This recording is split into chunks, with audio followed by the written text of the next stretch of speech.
Mi nombre es Pablo César Peña y en esta oportunidad voy a ofrecer una breve exposición acerca de la composición del ensayo a partir de su estructura.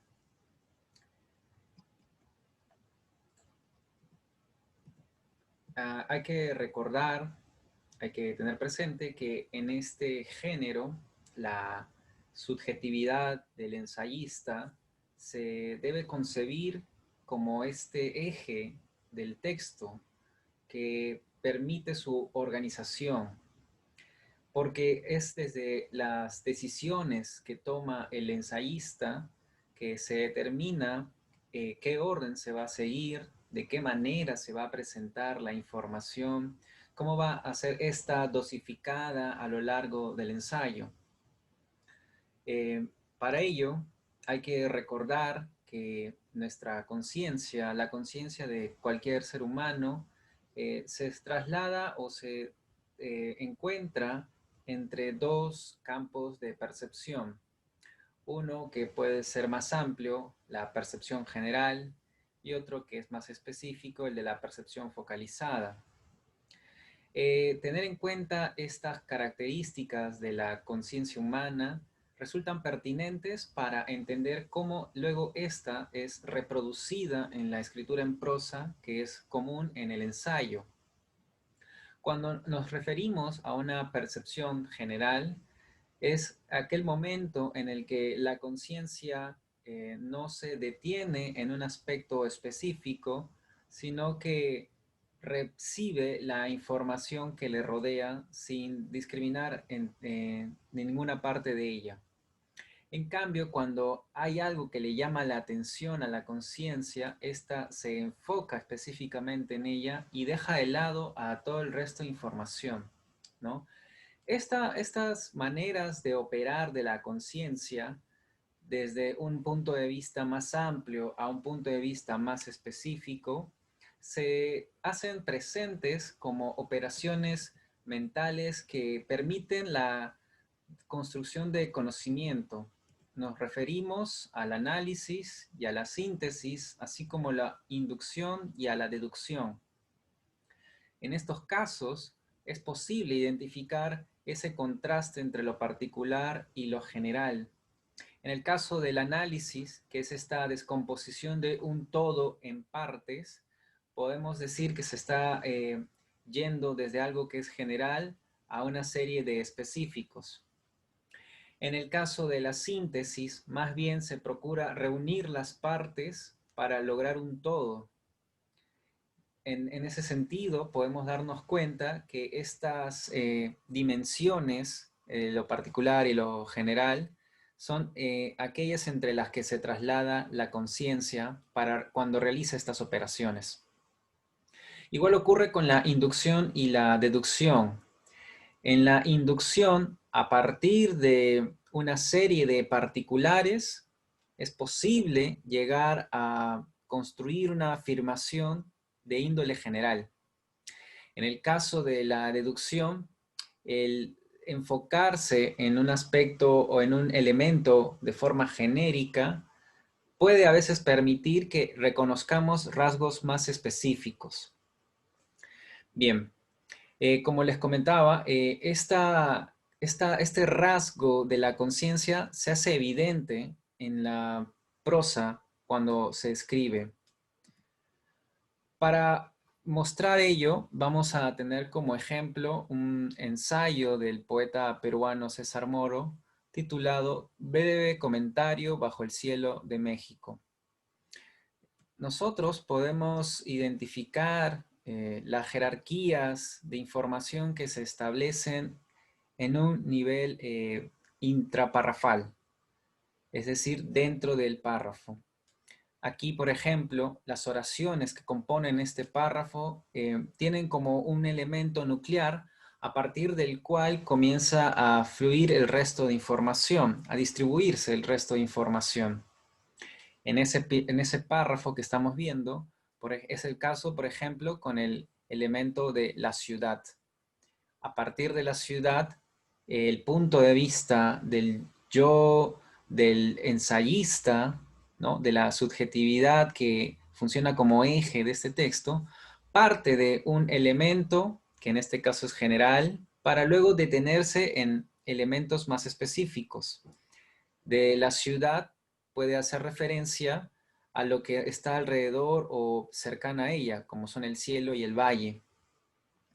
De la misma forma, en la siguiente oración, esta característica de coronada, que está haciendo referencia a la ciudad de la oración anterior, también puede disgregarse, de acuerdo al punto de vista del yo del ensayista, en otros dos elementos de menor jerarquía de información, como montañas y pinos oscuros. A su vez, de estos dos elementos podemos identificar datos aún más específicos. Y, por ejemplo, de las montañas se va a decir que son azules y violetas o que están desnudas en una blancura dorada y cálida. Si nos damos cuenta aquí, la conciencia del ensayista se está deteniendo en propiedades sensoriales muy específicas. Igual ocurre con el otro lado de la oración cuando se refiere a los pinos oscuros, del cual pueden reconocerse que proyectan sombras moradas y rojas y que siguen el ritmo divino de las horas, ¿no? Son elementos de información cada vez más específicos. Si nos fijásemos en otro párrafo de este ensayo, también podríamos advertir esa jerarquización, donde hay una oración que contiene una palabra que funciona como núcleo, como contenedor de información más general, y que a partir de este comienza a disgregarse información más específica. Por ejemplo, en el párrafo que aparece a la mitad de esta diapositiva, se señala las mañanas del domingo y luego se agrega una propiedad sensorial más específica que señala que brillan como berilos. Si nos fuéramos a las oraciones que están más adelante, por ejemplo, cuando dice, ya ahora aquí enunciándose propiamente el yo del ensayista, siento deseos de ser un sastre, como aquel sastre retirado. Aquí no solo se trata ya de ser solo un sastre, sino un sastre retirado. Entonces se puede advertir que comienza la conciencia a enfocarse en aspectos más específicos. Y sobre este sastre retirado se agrega que sus características son las de poseer un labio leporino con jaulas de canarios en un piso alto. Entonces, en este fragmento del ensayo en el que el ensayista reflexiona, pero a la vez describe ciertas imágenes en este proceso de reflexión, podemos identificar la jerarquización de la información dentro de un párrafo. Pero también podemos ver la jerarquización de la información en un nivel interparrafal, es decir, entre párrafos, entre distintos párrafos que componen el texto. Y aquí también vamos a advertir la presencia de un término que funciona como núcleo o como contenedor de información principal y a partir del cual se disgrega la información. Y que dicho núcleo está en conexión con los núcleos de otros párrafos. Ahora bien, esta conexión o esta relación puede sostenerse en la variedad de relaciones que establecemos a partir de nuestro pensamiento. Es decir, puede ser desde ir de lo particular a lo general, ¿no? Del todo a las partes, pero también puede ser por oposición, por contraste, para explicar algo con más detalle, para definirlo, etc. En el caso concreto de este ensayo, podemos advertir el siguiente movimiento de traslación de la conciencia del ensayista. En el primer párrafo se presta atención a un elemento como el de la ciudad. En el segundo párrafo ya no es la ciudad, sino el cielo cotidiano.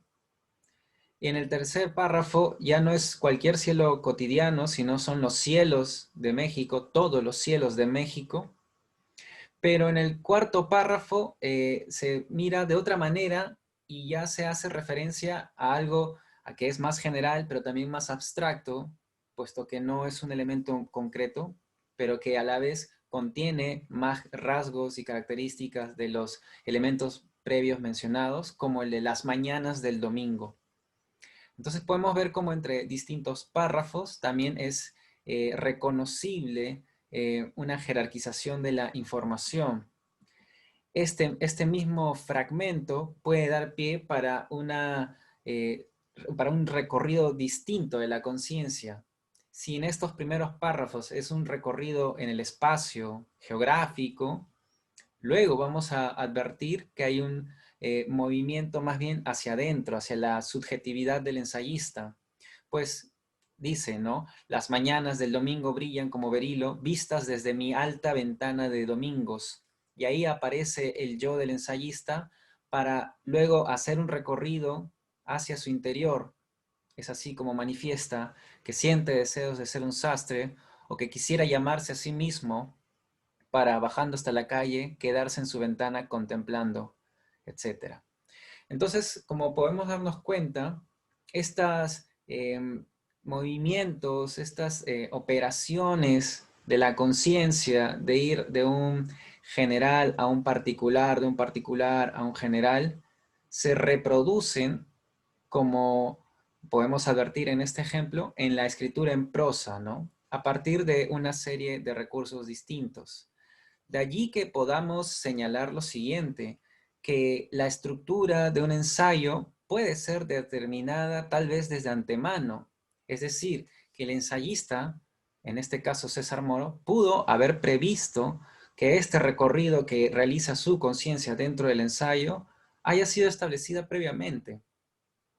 De igual forma, nosotros o cualquier persona que también quisiera escribir un ensayo, podría antes determinar qué orden va a seguir para luego desplazar la información, distribuir la información en un texto ensayístico. Entonces así nos podemos dar cuenta que es posible reconocer la estructura del ensayo a partir de la composición de su escritura en prosa.